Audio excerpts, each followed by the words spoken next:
பகவான ராசிநாதனாக கொண்ட மகர ராசி என்பவர்கள் எப்பவுமே உங்களுடைய மனநிலை எப்படி இருக்கும் அப்படின்னா, உழைப்பவனுக்கு தான் உலகம் துணையாக இருக்கும். அந்த பழமொழிக்கு சொந்தக்காரங்களே நம்மளுடைய மகர ராசி என்பவர்கள் அப்படின்னே சொல்லலாம். உழைச்சி முன்னுக்கு வந்துடலாம், எல்லாத்தையுமே ஜெயிச்சிடலாம் அப்படிங்கிற ஒரு மனநிலை கொண்டவங்களாக இந்த மகர ராசி என்பவர்கள் இருப்பாங்க அப்படின்னே சொல்லலாம். மகரம் அப்படின்னாவே ரொம்ப பொறுமையான நபர்கள், ரொம்ப அமைதியான நபர்கள், கடினமாக உழைக்கக்கூடியவங்க, விட்டாலும் அந்த முயற்சி பண்ணி ஜெயிக்கக்கூடியவங்க இந்த மகர ராசி என்பர்கள் அப்படின்னே சொல்லலாம். இவங்கக்கிட்ட இருக்கக்கூடிய அந்த ஸ்பெஷல் குணமே விடாமுயற்சியோடு ஈடுபடக்கூடிய ஒரு நபர்களாக இந்த மகர ராசி என்பர்கள் இருப்பாங்க அப்படின்னே சொல்லலாம்.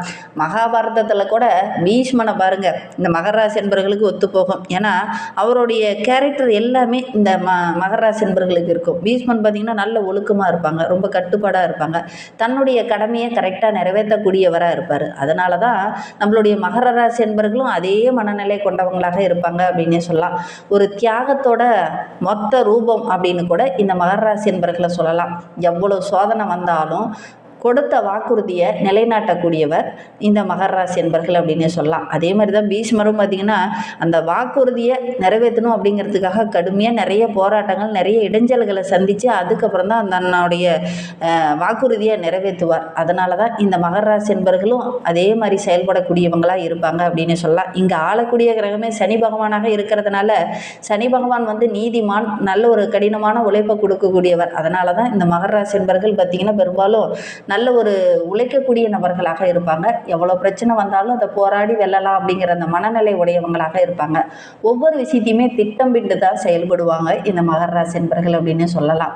அடுத்த 10 ஆண்டுகளுக்கு நான் என்ன பண்ணணும் அப்படிங்கிறத முன்னாடியே திட்டமிட்டு வச்சுருப்பாங்க.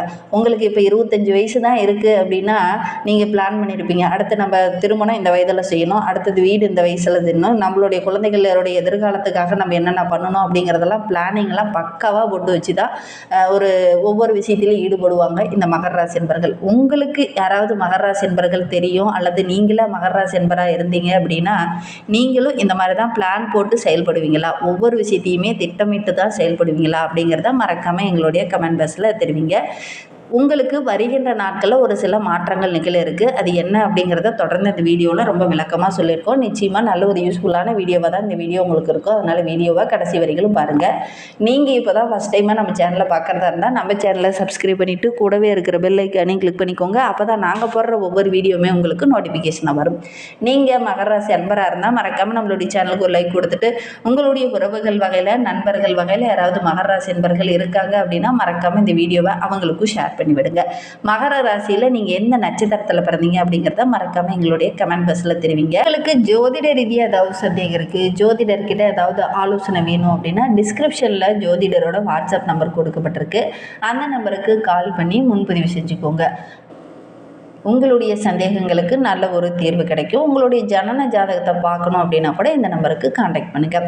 நம்மளுடைய மகர ராசிக்கு செவ்வாய் உச்ச செவ்வாய் அப்படிங்கிற ஒரு போர்க்காரகன், நல்ல ஒரு போராடுற அந்த மனநிலையை கொடுக்கக்கூடியவர். அதனால தான் நம்மளுடைய மகர ராசி என்பர்கள் எவ்வளோ பிரச்சனை வந்தாலும் விடாமுயற்சியோடு எதிர்த்து நின்று போராடி வெற்றி பெறக்கூடியவங்களாக இருப்பாங்க.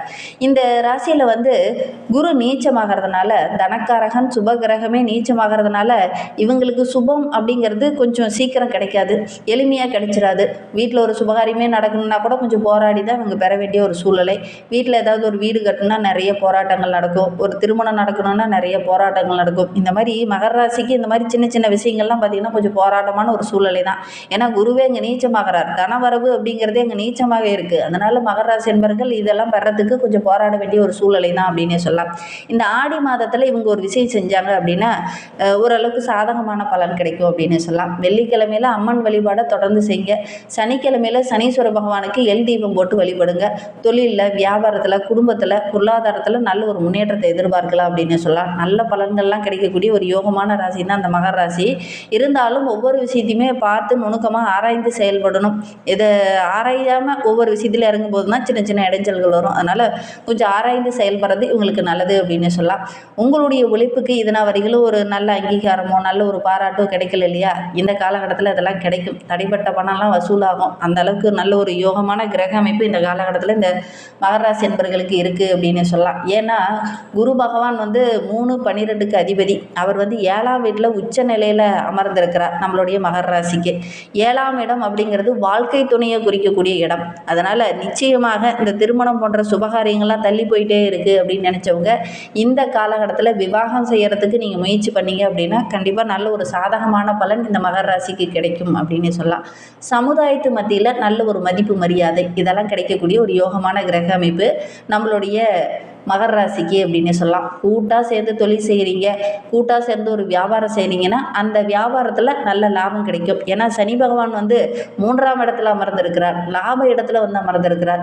அதனால் நல்ல லாபம் கிடைக்கக்கூடிய யோகம் இருக்குது. எந்த ஒரு முக்கியமான முடிவு எடுக்கிறதா இருந்தாலும் இந்த காலகட்டத்தில் நம்மளுடைய மகர ராசி என்பர்கள் வந்து ஆலோசனை பெற்று அதன் பிரகாரம் செயல்படுங்க. குறிப்பாக தாய் தந்தையார்கிட்ட ஆலோசனை பெற்று அதன் பிரகாரம் செயல்படுங்க.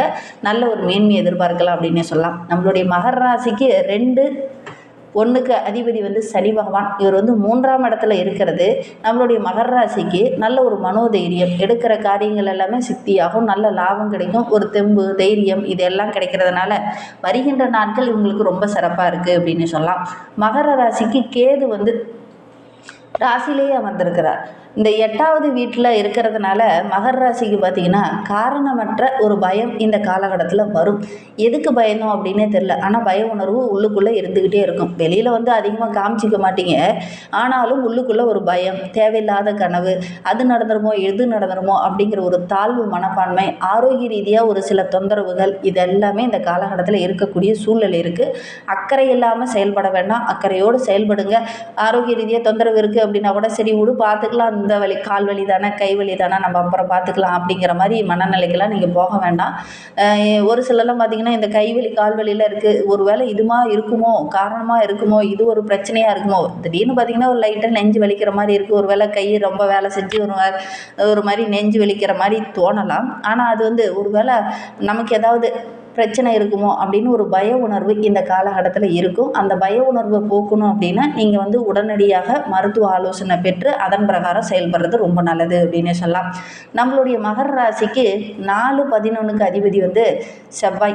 அவர் வந்து 5ஆம் வீட்டில் இந்த மாதம் முழுவதுமே இருக்கிறதுனால நல்ல புத்திசாலித்தனமாக செயல்படுவீங்க. ஷேர் மார்க்கெட்டிங்கில் ஏதாவது அமௌண்ட் போட்டிருந்தீங்கன்னா கூட ஒரு லாபம் கிடைக்கக்கூடிய யோகம் இருக்குது. குழந்தைகளுடைய எதிர்காலத்துக்காக இந்த காலகட்டத்தில் திட்டமிடுவீங்க, அதை கரெக்டாக செயல்படுத்தவும் செய்வீங்க. நல்ல ஒரு மேன்மை எதிர்பார்க்கலாம். பிள்ளைங்களுடைய முன்னேற்றத்தை பார்த்து மகிழக்கூடிய ஒரு யோகமான கிரக அமைப்பு தான் இந்த மகர ராசிக்கு அப்படின்னே சொல்லலாம். சூரியன் 8ஆம் இடத்துக்கு அதிபதி.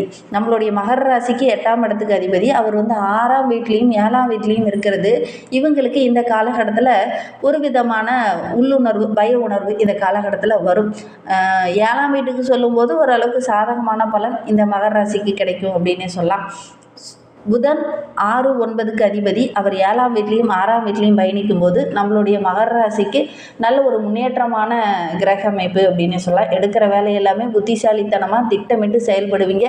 வேலை எல்லாமே கரெக்டான டைமில் செய்து முடிக்கிறதுனால நல்ல ஒரு பாராட்டு பெறக்கூடிய அருமையான கிரக அமைப்பு. எடுக்கிற காரியங்களும் உங்களுக்கு வெற்றியாக அமையக்கூடிய ஒரு யோகமான கிரக அமைப்பு அப்படின்னு சொல்லலாம். மகர ராசிக்கு சுக்கிரன் 5, 10க்கு அதிபதி. அவர் 7ஆம் வீட்லேயும் 8ஆம் வீட்லேயும் பயணிக்கக்கூடிய இந்த காலகட்டம் பணவரத்து அப்படிங்கிறது ரொம்ப சிறப்பாக இருக்கும். அதே நேரத்தில் வீட்டில் ஏதாவது ஒரு சுப விரயங்கள், சுப செலவுகள் இந்த காலகட்டத்தில் வர்றதுக்கான ஒரு சூழ்நிலை இருக்குது. இந்த சுப செலவுகள் கட்டாயம் இந்த காலகட்டத்தில் இந்த மகர ராசி என்பர்கள் செய்ய வேண்டிய ஒரு சூழ்நிலை இருக்குது. வீட்டில் கட்டாயம் இது நடக்கும், அல்லது நீங்கள் ஏதாவது ஒரு சுப காரியத்திற்காக செலவு செய்ய வேண்டிய ஒரு சூழ்நிலை இந்த காலகட்டத்தில் இருக்குது அப்படின்னு சொல்லலாம்.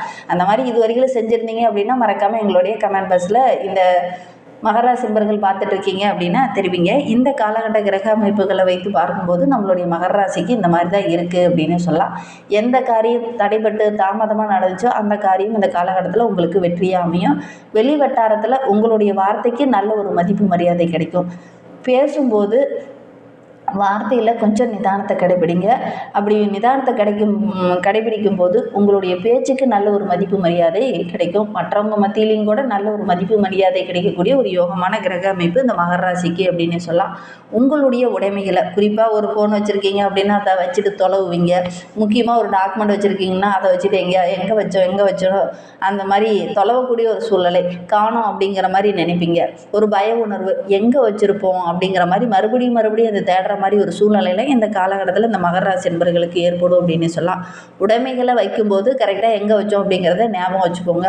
வண்டி வாகனத்தில் செல்லும்போது இந்த மகர ராசி என்பர்கள் கவனமாக செல்வது நல்லது.